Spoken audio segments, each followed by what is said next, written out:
તો મિત્રો, જેમ કે તમે જાણો છો કે અત્યારે આપણે બુલેટ ટ્રેનમાં સફર કરી રહ્યા છીએ.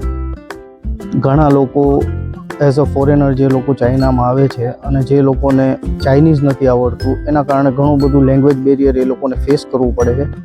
અને એના જ કારણે મારા મંતવ્યમાં એ લોકો એ બધી ટેકનોલોજીનો ઉપયોગ નથી કરી શકતા જે જનરલી અહીંયા ચાઇનીઝ લોકો યુઝ કરે. એનું તમને એક ઉદાહરણ દઉં. આ મારી સીટ છે અને મારી સીટની બાજુમાં QR કોડ છે. જનરલી બધી સીટમાં આ QR કોડ હોય. હવે આ QR કોડનો ઇમ્પોર્ટન્સ શું છે એ હું તમને સમજાવું. જેમ કે મિત્રો, મેં હમણાં તમને કીધું કે આ એક QR કોડની ઇમ્પોર્ટન્સ શું છે હું તમને સમજાવું. આ મારું વિચેટ છે.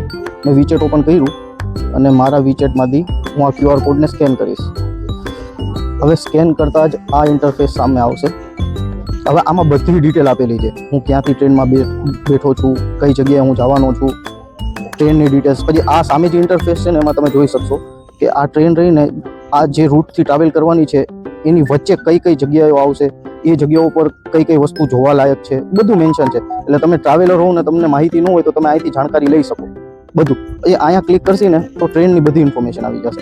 કેટલા વાગે કયા સ્ટેશનેથી ઊભી પડી, કેટલા વાગે કયા સ્ટેશને પહોંચશે, કયા સ્ટેશન ઉપર કેટલી મિનિટ ઊભી રહેશે. અહીંયા નીચે બધી ટ્રેનની ડિટેલ મેન્શન છે કે આ ટ્રેનમાં કઈ જગ્યાએ ફાયર એક્ઝિટ છે, કઈ જગ્યાએ ગરમ પાણી માટેના એમના ટેન્ક રાખેલા છે, પછી કઈ જગ્યાએ વોશરૂમ છે, કેટલા લોકો અકોમોડેટ થઈ શકે, સીટની બેસવાની વ્યવસ્થા કેમ છે, બધું મેન્શન છે. પછી અહીંયા તમે ટ્રેનના ફોટોસ જોઈ શકો કે 2 સીટવાળી જગ્યા કેવી રીતના છે, સેકન્ડ ક્લાસ કેમ છે, ફર્સ્ટ ક્લાસ કેમ છે, બધી ઇન્ફોર્મેશન તમને અહીંયા મળી જાય છે ને. બહુ કન્વિનિયન્ટ વસ્તુ.